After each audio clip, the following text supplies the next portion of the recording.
Before we start, just a quick reminder to hit that subscribe button. Only 2% are subscribed. At 1,000 subscribers, I'll be posting a special video.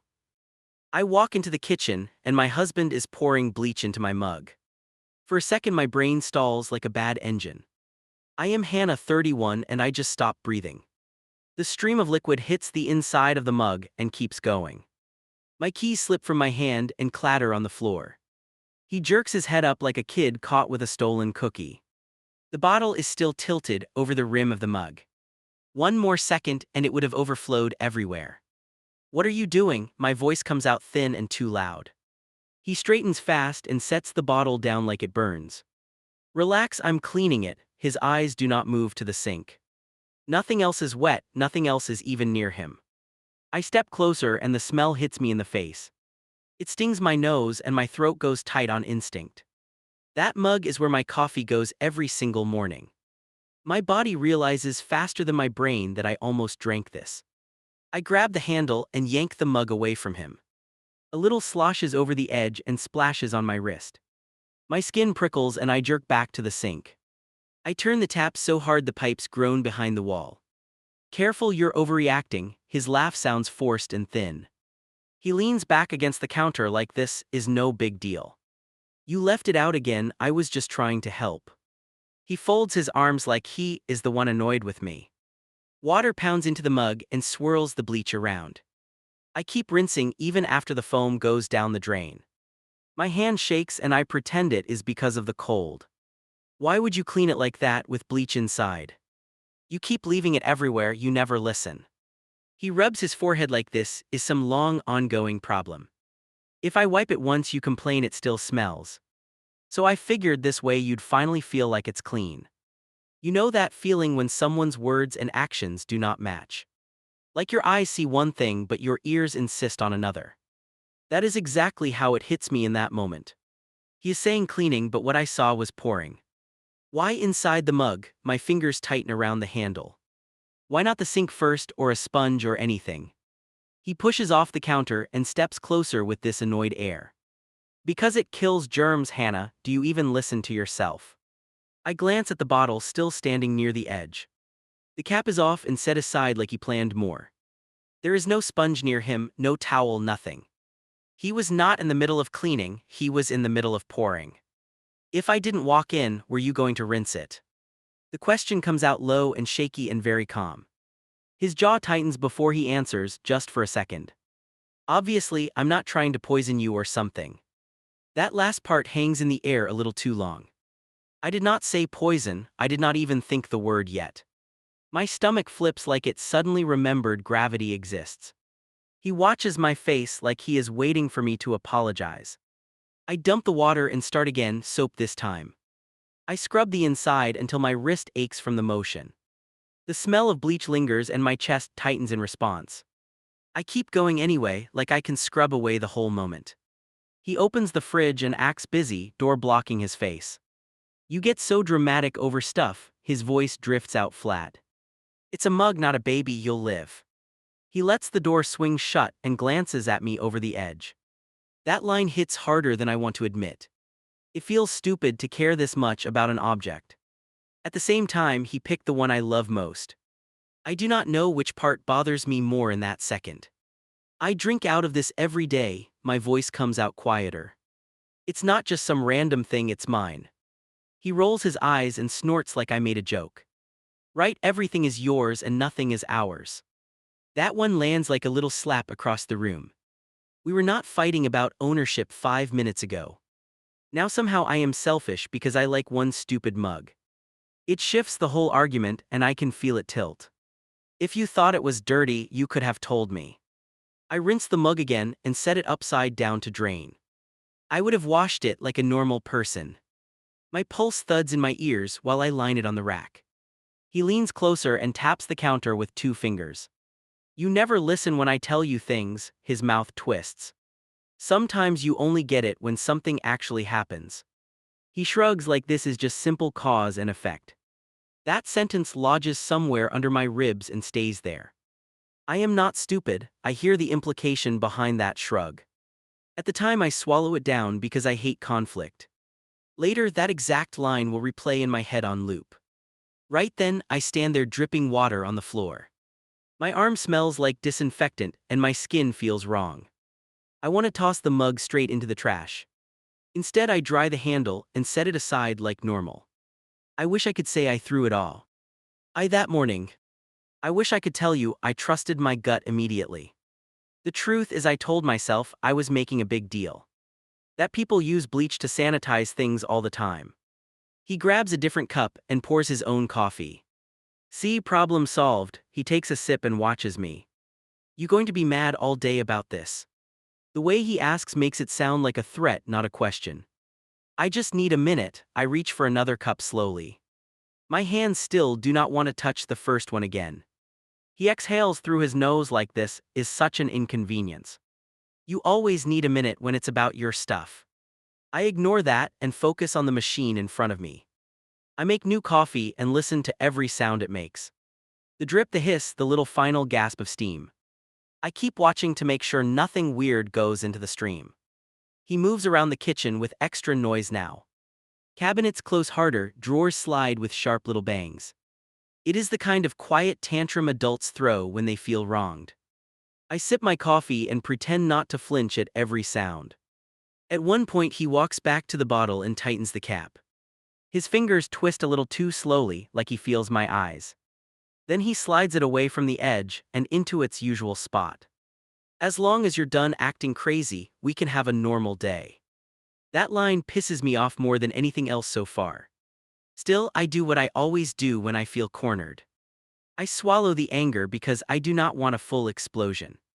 Yeah, fine, whatever, it's over. Spoiler, it was not over. Back then I really wanted it to be, though. I convinced myself I had just interrupted a weird cleaning attempt.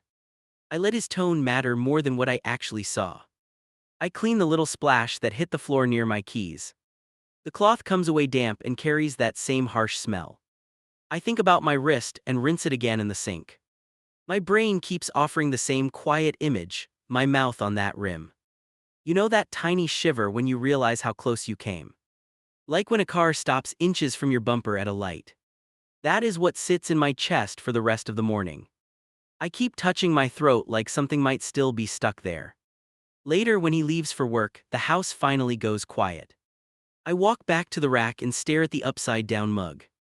Water beads along the edge and trails down to the counter. It looks harmless, clean, like nothing ever happened. I pick it up and turn it in my hands slowly. The ceramic feels smooth and familiar under my fingers. I lift it toward the trash can, arm trembling halfway. Then I cave and put it back on the shelf instead. Back then, that felt like the reasonable choice to make. I did not want to be the kind of wife who overreacts. I did not want to admit I was even thinking the word danger. So I chose denial and told myself this was a one-off moment. If you are reading this and screaming at me in your head, I get it, I am screaming it past me now too. Because that morning with the mug was not random at all. It was just the first time I caught him in the act. I yank my hoodie from the dryer and freeze on the spot. Across the front, crooked pale streaks slash through the fabric. It looks like someone dragged poison fingers straight over my chest. My stomach dips first, my brain hurries to catch up. Because I know who touched this load before me. He walks in behind me and bumps the dryer door with his hip. What now? He grabs a random shirt and shakes it out. I hold the hoodie up between us like a crime scene. What happened to this? My voice already knows the answer. He barely glances at it and pulls his mouth to the side. Washer's acting weird again, I told you last week. He tosses the shirt on the couch and keeps digging in the basket. You keep buying cheap stuff, it falls apart. The way he shrugs makes it feel like my fault again. There were no marks before it went in, I hear myself insist. I smooth the ruined fabric with my thumb and it catches slightly. This looks burned, not worn out, my pulse starts to climb. He snorts and reaches for a pair of jeans like he is bored. You always think everything is out to get you. He flicks a loose thread and lets it drop without looking up. Detergent, water, heat, things happen. His hand brushes the laundry bottle, then moves away fast. I look at the bottle and do the math in my head. Last time it was the cup in the kitchen, now this. I want to walk over and check the cap and the spout. Instead, I keep my feet planted and press my lips together. You used anything else in there? The question slips out careful. His shoulders tense for half a second before he answers. Just the usual stuff. He turns his back to fold a towel. If you want to rant, at least rant about something real. I picture that morning with the mug and feel my throat tight. Back then I decided to let it slide and move on. Now, I hold the hoodie and see Bleach scars staring back at me. Still, I hear his voice louder than my own instincts. I drop the hoodie over the arm of the couch, not ready to bin it. Whatever, I liked that one. My chest aches more than it should. He pats my shoulder twice like I am a sulking kid. You'll live, order another one. That phrase sticks to my skin like residue. You'll live. Maybe I am dramatic, maybe I am not. I leave the room because I feel stupid for wanting to cry. A few days later, he offers to water my plant while I cook. The offer sounds casual, almost harmless, almost sweet. Since you always forget it, he gives me a little grin. I should have felt the warning in that line alone. The plant sits on the counter near the sink and the bottle. I hear the faucet, a cupboard, something set down a bit too hard. Got it, he steps away and wipes his hands on a dish towel.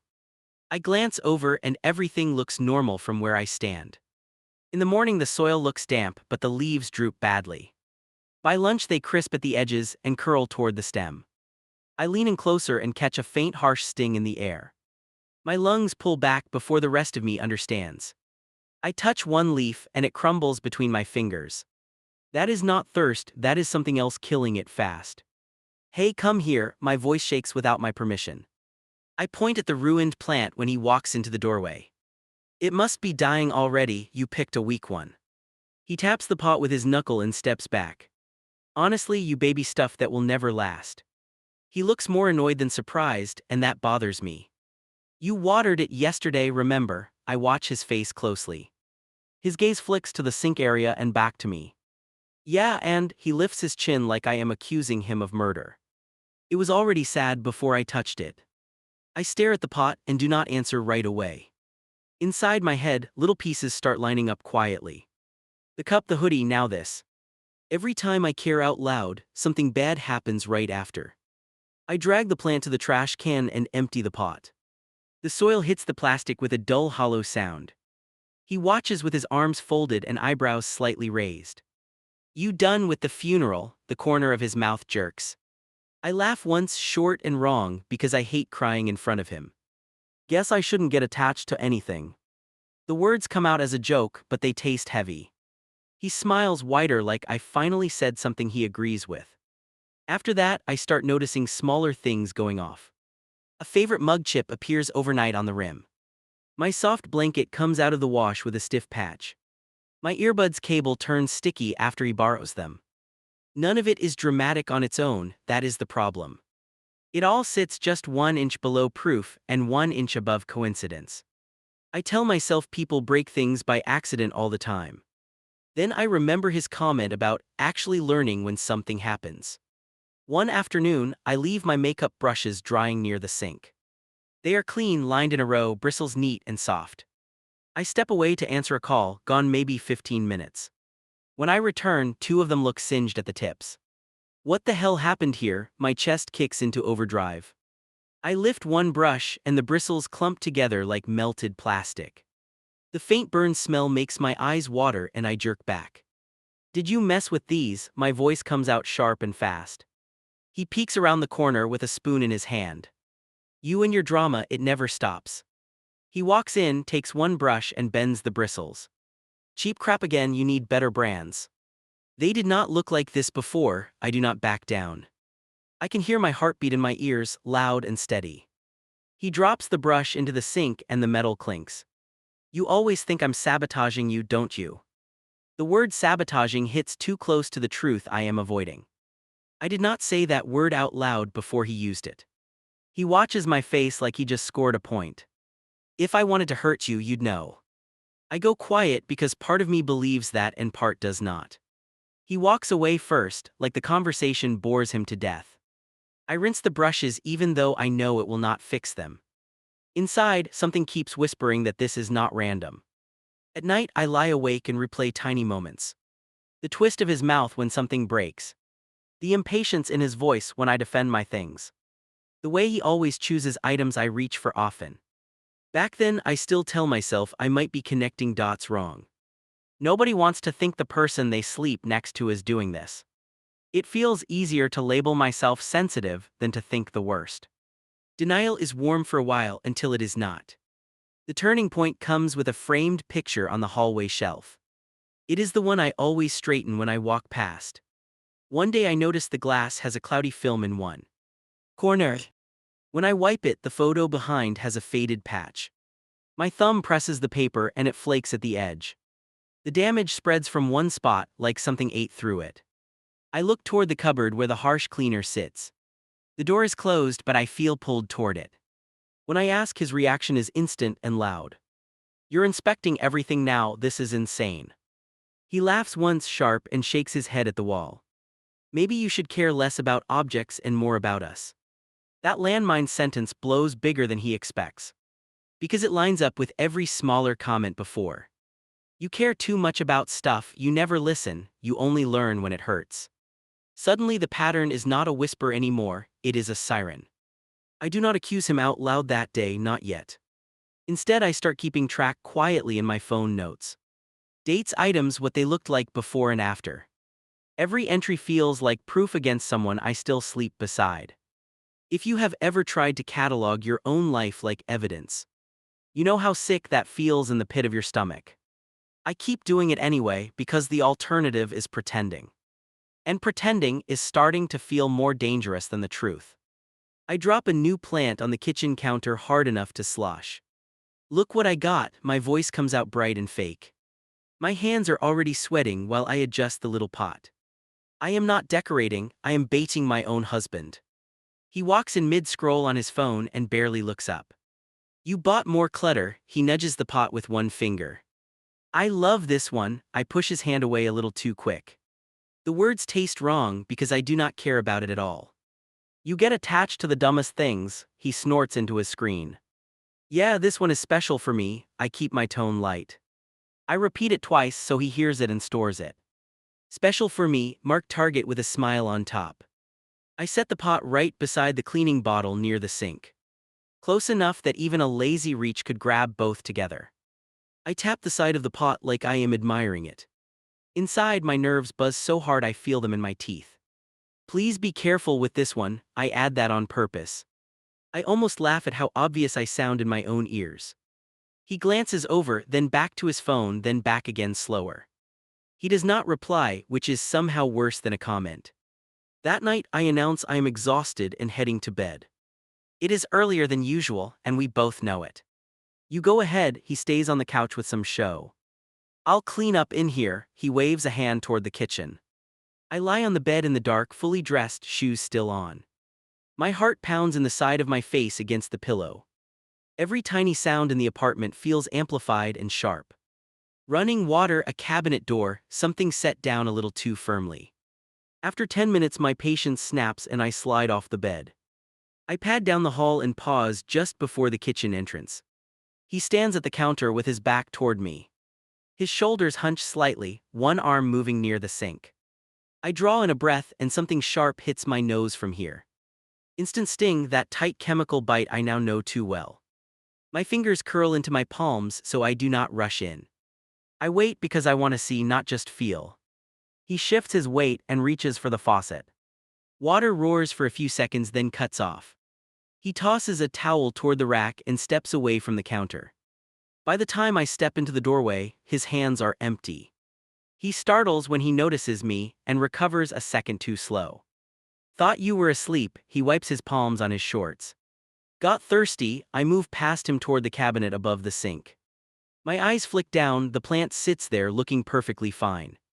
The cleaner bottle has moved 2 inches from its usual spot.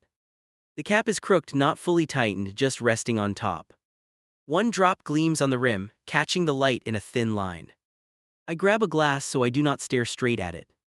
He watches me fill the glass, jaw tight, shoulders loose. "Everything okay?" He leans on the counter right beside the plant. "Yeah," I sip even though my mouth is dry as dust. I am close enough to smell the faint harshness coming off the soil. Still obsessed with your little project there, he taps the pot. Just trying not to kill this one, I force a short laugh. Would be a shame after I told you how much it matters. His eyes flick to mine for a second, and something smug passes through. The next morning, I bolt from bed before my alarm even rings. I head straight for the kitchen without brushing my hair or teeth. The plant leans to one side, leaves twisted in on themselves. The soil looks damp but wrong, like it drank the wrong thing. I touch one leaf gently and it snaps off at the stem. Under my fingertips, the texture feels rubbery and dried out. A faint chemical bite hangs above the pot like a warning. My throat tightens and I step back, hands still in the air. Wow, his voice comes from behind me, way too casual. That was fast. He strolls in, pretending to be surprised. Told you that one looked sick already. He props his hip on the counter. He does not ask what happened, he just jumps straight to explanation. I watered it yesterday. My words come slow, almost careful. You watch me put it there and baby it. I keep my eyes on the ruined leaves, not on him. My fingers tremble and I curl them into a fist. You overdid it, that is all. He plucks another leaf off. It breaks with the same ugly snap, dropping onto the counter. Some things just cannot handle attention. He flicks it into the trash. The way he smiles at that sentence makes my skin crawl. You used that on it, didn't you? I stare at the bottle now. The cap is twisted on, but not all the way.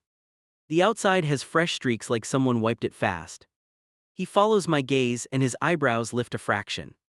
Why would I pour cleaner on your plant? He laughs once. The sound lands flat, no real amusement underneath. If I wanted it gone, I would just throw it out. He hooks a thumb toward the trash can with a lazy motion. That is kind of the point. The words slip out before I stop them. He straightens, the fake smile dropping in an instant. You think I am running around the house ruining your toys? His voice drops low, not loud yet, which is always worse for me. I think everything I tell you I care about gets trashed. My heart hammers so hard I hear it in my teeth. And I think you know exactly what you poured on this. My hands shake but my eyes stay locked on his. He steps in close enough that I feel his breath on my cheek. You set that up, didn't you? His tone turns sharp and quiet. You made a big show over some $2 plant. He tilts his head, studying me like I am a bug under glass. You wanted me to slip so you could play victim. There it is, the flip, the sudden turn, so I am the problem. My stomach lurches because part of me knew he would go there. I just did not expect him to sound almost pleased about it. You knew I would notice once you bragged about it enough. He taps the rim of the pot with one knuckle. Maybe you wanted it ruined so you could prove a point. His eyes sparkle with a kind of bright, cold interest. For a second, I actually question myself. I remember walking in with the plant and forcing enthusiasm. I remember placing it right beside that bottle like a trap. And I hate that he is not completely wrong about that part. Yeah, I said a test. My voice comes out hoarse but steady. Because I needed to know if I was losing my mind. I gesture at the wilted leaves and the damp soil. Congrats, I guess now I know. He barks out a laugh that has zero humor in it. You are seriously insane. He pushes away from the counter. You are destroying your own stuff now just to blame me. He snatches his keys from the hook and shakes his head. As he heads for the door, he throws one more line over his shoulder. If you keep acting like this, you are going to end up alone. The door shuts harder than it needs to, echoing down the hall. I stand in the kitchen with my hands still lifted, frozen mid-gesture. I look at the plant, then at the bottle, then at my notes on my phone. My little list of dates and ruined things looks pathetic on the screen. The trap worked, that is the messed up part. It gave me an answer I did not actually want. If this sounds twisted on my side, trust me, I feel it. I never thought I would be staging experiments on my own marriage. But watching those shriveled leaves, I know this is bigger than clutter. This is someone enjoying the moment. Something I love gets destroyed. I pick up the pot and dump it straight into the trash this time.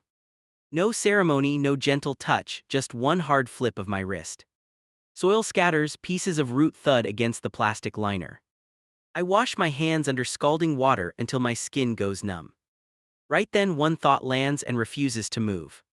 Next time, it cannot just be my word against his. Feelings are not enough, and neither are dead plants. Next time, I will need something no one can argue with. I balance the cracked phone on top of the fridge and hit record. My fingers shake so much the picture wobbles in and out of frame. From that height, he will never notice it unless he climbs up there. I tell myself this is careful, not crazy, and back away slowly. I dug this thing out of a junk drawer an hour ago. The screen is scratched and the battery heats up fast, but it works. I angled it earlier, checked the sound, watched my own face test the shot. Seeing myself sneaking around our kitchen made my stomach twist in on itself. Now I line up the next part and my chest feels tight. I measure water into the coffee machine and scoop grounds in slowly. I leave my usual mug right under the spout. Die for the morning. The cleaner bottle stands nearby within reach, like a loaded question waiting. He is in the living room, half watching some show, half on his phone.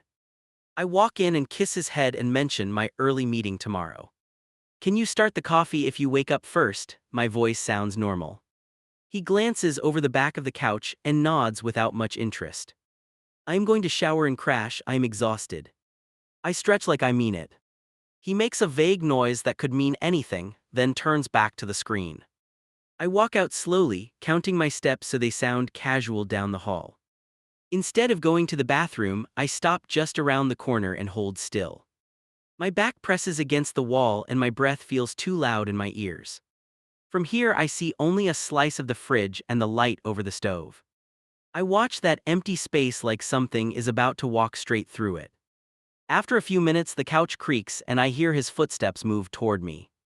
I slide farther against the wall until only my fingers peek out past the doorway. He enters the kitchen with that slow, lazy walk he uses when no one is watching. Except someone is watching, just not where he thinks. He stares at the prepared coffee maker for a long second, then looks toward the hall. I freeze so completely my muscles ache, and even my tongue feels heavy. He reaches for the cleaner and rests his hand on the handle like he is thinking. There is a small pause where I decide he could still walk away from this. Then he flips the cap, tips the bottle, and starts pouring into the water reservoir. The smell hits the air hard enough that it reaches me even from the hallway. My eyes sting and I bite my knuckle so I do not make a sound. He keeps going longer than any sane person would, then finally sets the bottle down. You love this damn thing more than you love me. His voice is barely above a whisper. He taps the top of the machine twice like he is scolding it, not me. Let us see how you feel when it turns on you for once. Every word slides directly into that part of my brain that still wanted to believe him. He leans closer to the coffee maker and lowers his voice even more. This will put you in your place, princess, he laughs once under his breath. Maybe then you will stop acting like you are better than me. He glances toward the doorway again and my whole body goes electric, waiting to be caught. He turns on the faucet for a second, splashes some water in like that fixes everything. Then he closes the lid and wipes the edges with a dish towel, quick and neat. He sets my mug back under the spout and lines it up perfectly for the morning. Watching that simple motion makes my knees feel hollow, like they might fold at any second. He grabs his phone from the counter and strolls out humming some tune under his breath. I wait until his weight sinks back into the couch cushions before I move. My legs barely cooperate as I step into the kitchen and reach for the hidden phone. I hit stop with a thumb that will not steady, then clutch the device like a lifeline. I do not watch it there. I cannot stand in that room and see it again. I walk straight to the bedroom and shut the door and sit on the floor. My back hits the side of the bed, and I finally let myself breathe again. Then I open the video and press play, even though every cell in me wants to drop it.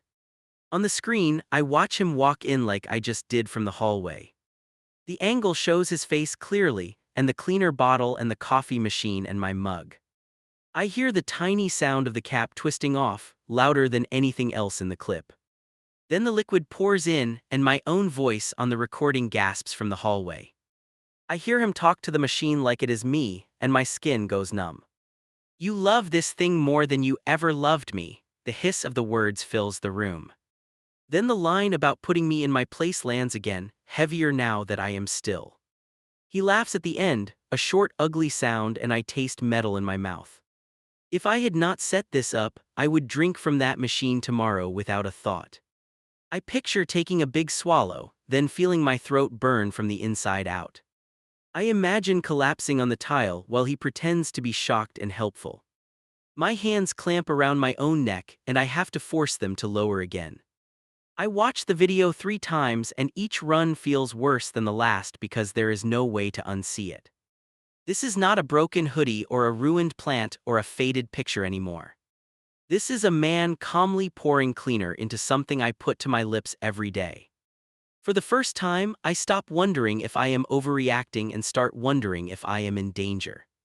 I rename the file on the phone with shaking thumbs and send a copy to my email. Then I upload it to a cloud account I barely use, just in case the phone disappears. Every little step feels sneaky and paranoid and at the same time survival training. I keep expecting him to fling open the door and catch me, even though he is still in the living room. On impulse, I flip the camera and stare at my own face on the screen. I look tired and older and somehow smaller than I felt even this morning. I realize he has no idea I am done doubting myself and that knowledge sits between us like a loaded trap. The next time I walk into that kitchen and face him, I will not be the one scrambling for proof. I wake up before dawn and go straight to the kitchen. The coffee maker sits there loaded the way he left it.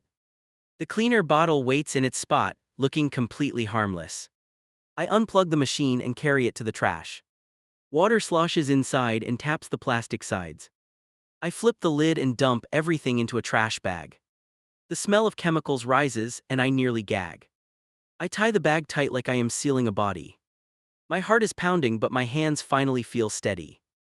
I scrub the counter and rinse my mug 3 times. No coffee today, I will live without caffeine. I am not gambling my life on his lessons.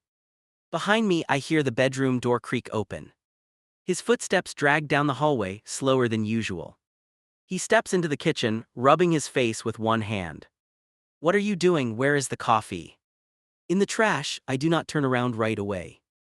I rinse my hands, then face him and lean on the counter. "We need to talk before anything else happens today." My voice surprises me, calm, flat, not begging. He squints at the empty space where the machine used to sit. "You threw it out." His jaw tightens just for a second. "You have completely lost it, you know that." He gestures at the bare spot like I ruined the room. "I watched the video last night." I pull the old phone out. Just mentioning it makes my palms start sweating again. Something flickers across his face, quick and sharp, then vanishes. "What video?" He shifts his weight like the floor moved. I tap the screen and bring up the recording. "Come here." I tilt it so he cannot grab it easily. He hesitates, then steps closer, curiosity winning over caution. I hit play before I can lose my nerve. The kitchen fills with his own voice asking my coffee maker questions. The sound of the cap turning echoes louder than anything else. We both watch his hand lift the cleaner and pour it in. I feel the moment he realizes this is real evidence, not a bluff. His shoulders pull back and his eyes go flat. He does not look shocked, he looks annoyed. "Wow," he laughs once, short and ugly. "You were spying on me in our own house. That is what you are taking from this." My voice cracks. "You poured that into something I drink from every day." I point at the tiny screen where his hand keeps moving. "You talked about putting me in my place." He waves the phone away like it is a game on mute. "I was messing around, you know, I would have rinsed it." His tone turns light, almost joking, like I am overreacting again. "You act like I loaded a weapon." I splashed cleaner. "You never rinsed in the video." I keep my gaze locked. "You closed the lid and slid my mug underneath it." The words taste sharp as they leave my mouth. "You called it teaching me a lesson." He lunges forward and grabs for the phone. I jerk my hand back and step toward the door. For a second we just stare at each other, breathing hard. Then he forces a smile that does not reach his eyes. "You know how you get when you are dramatic." He lifts both hands like he is calming a stranger. "I was venting. You love that stupid cup more than me." He glances at the sink, then back at my face. "Do you hear yourself right now?" I almost laugh. "You think the problem is me loving a cup." My chest tightens and loosens at the same time. "You tried to make me sick to prove a point." "Stop saying I tried to hurt you." His voice drops low. He steps closer again, forcing me back toward the table. If I wanted you gone, you would not wake up. The sentence hangs between us like a live wire. My skin goes cold, everything else goes very clear. That is not better, my words come out in a whisper. You are telling me you thought this through before. I swallow hard and force myself not to step away. He jerks his head, impatient now, neck muscles tight. You twist everything I say, you always have. He paces once in a tight line, then points at the door. You put cameras on me and then cry when you do not like it. I am not crying, my hands are shaking but my eyes are dry. I am finally listening to what you actually do. I lift the phone again and replay the part where he laughs. Do you hear yourself? You sound thrilled. I was drunk, he throws that excuse out like a card. He was not, and we both know it. You know I joke dark sometimes, you used to laugh. He rubs his temples like I am the one giving him a migraine. You were not drunk, I keep my tone quiet and steady. You drove, yes. Arde, you poured that with a steady hand. I feel something inside me click into a new place. I will not drink anything you prepare ever again. That hits him harder than the accusation. His eyes flare for a second, then turn narrow and calculating. So that is how it is now, I am some monster. He spits the last word out like he is mocking a movie. You tried to make sure I learned my place. I repeat his own line back to him slowly. I am learning something, just not what you wanted. My fingers tighten around the phone until they hurt. He laughs again, but there is no humor anywhere in it. You are going to show that to people, aren't you? He steps around the table, cutting off my path to the hallway. You want everyone to see what a terrible husband I am. I want someone else to see it so I know I am not crazy. The words come out faster, like they have waited months. I am done keeping this in my head where you can twist it. I shift sideways, keeping the table between us.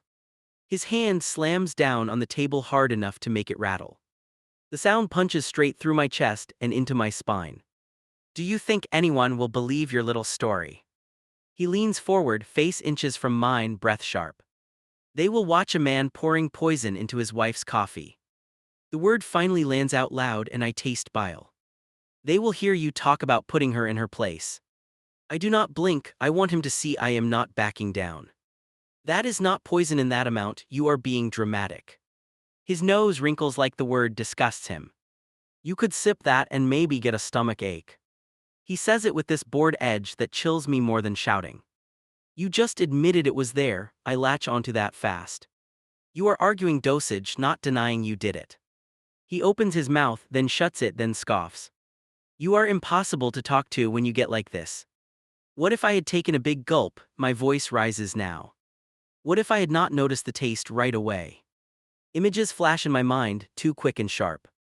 Me on the floor, him calling for help with fake panic. For the first time, I let that picture really settle. Me crumpled on tile while paramedics ask what I swallowed. Him shrugging and mentioning some old cleaner under the sink. Everyone nodding because why would a husband do that on purpose? You are spiraling, he pinches the bridge of his nose. You need therapy, not a camera on your own husband. He moves toward the hallway again, then stops halfway. If you show that to anyone, we are done. The threat does not land the way he expects this time. A week ago, that sentence would have gutted me completely. Now it sounds like an option I should have considered sooner.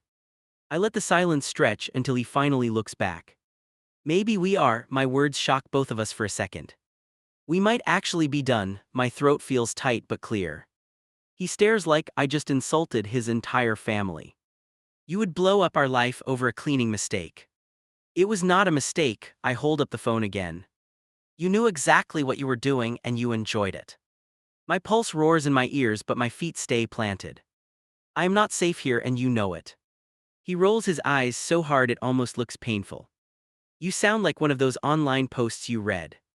He snatches his keys and wallet off the counter in one sweep. I am going for a drive before I say something I regret. He storms out, door slamming so hard the frame shudders. The moment the lock catches, my legs give out and I sit. The kitchen chair feels cold and solid under me, the only steady thing. My hands still shake over the table, thumbs pressed to the phone. I replay the video again, then replay our argument in my head. I listen to his excuses, his threats, his dose calculations. I am not proud of how long it took me to reach this point. But sitting there, I finally believe my own fear more than his voice. I grab a bag from the bedroom and start stuffing a few things in. Just essentials, nothing that will make it obvious right away. Clothes, charger, important papers stacked into a folder. I tuck the old phone deep in the side pocket like a secret weapon. My hands shake less once I start moving with a plan. I text my closest friend from the bathroom with the water running. "Can I crash with you tonight? It is serious." Then I attach the video file without any explanation at all. Part of me still wonders if I am going too far. If I am making a villain out of someone who is just controlling and petty. Then I hear his voice in my head again, arguing about how much cleaner counts.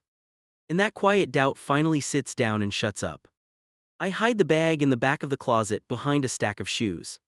Keys go into my pocket, not back on their little hook. I take one last look at the empty spot where the coffee maker stood. That gap feels like a warning label stamped across my whole life. By the tea. Mia's car pulls back into the driveway. I am ready. Not brave, not calm, not anything heroic. Just ready in a way I have never been before. Whatever comes out of his mouth next will not rewrite what I saw. The officer taps my screen and the video stops mid-pour. His eyebrows lift a little, not dramatic, just enough. "You're telling me this was your coffee for the morning?"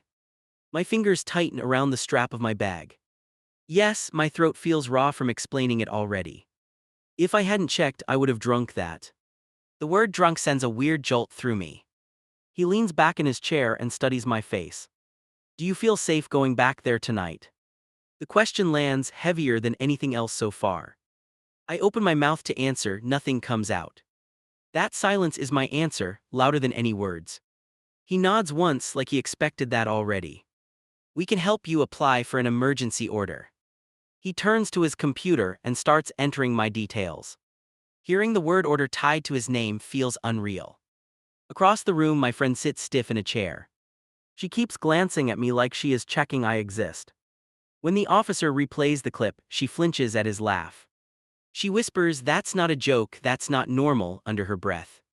I give a full statement while my palms sweat nonstop. He asks what else he has damaged on purpose. I list everything. Plants, clothes, photos, my stupid makeup brushes. The more I say out loud, the more twisted it sounds.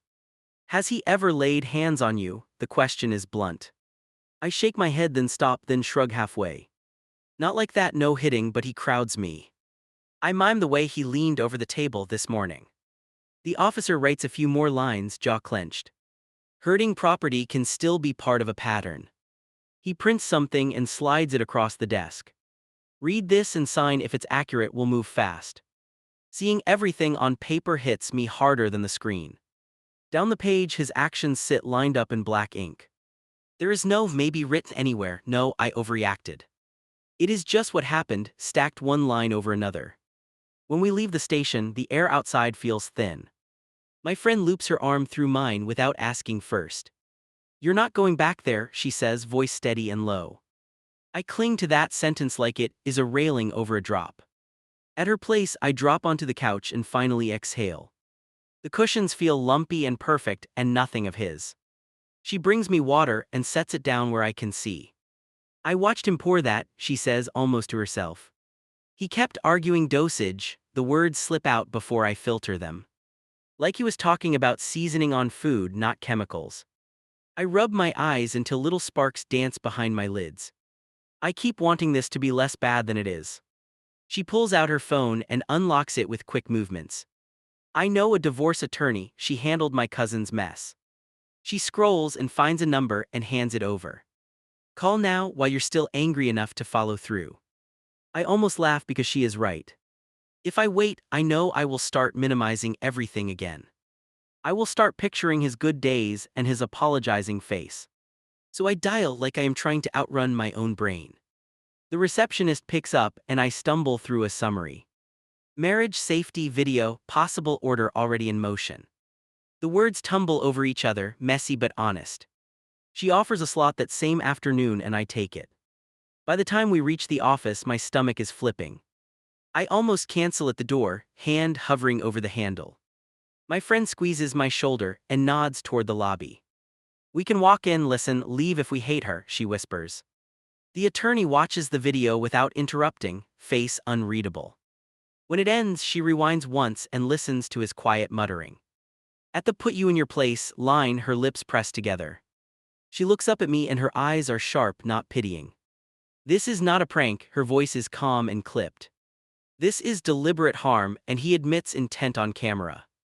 She folds her hands on the desk and leans forward slightly. You're not being dramatic, you're underreacting. That sentence knocks the air right out of me. All morning, I have been waiting for someone to say opposite.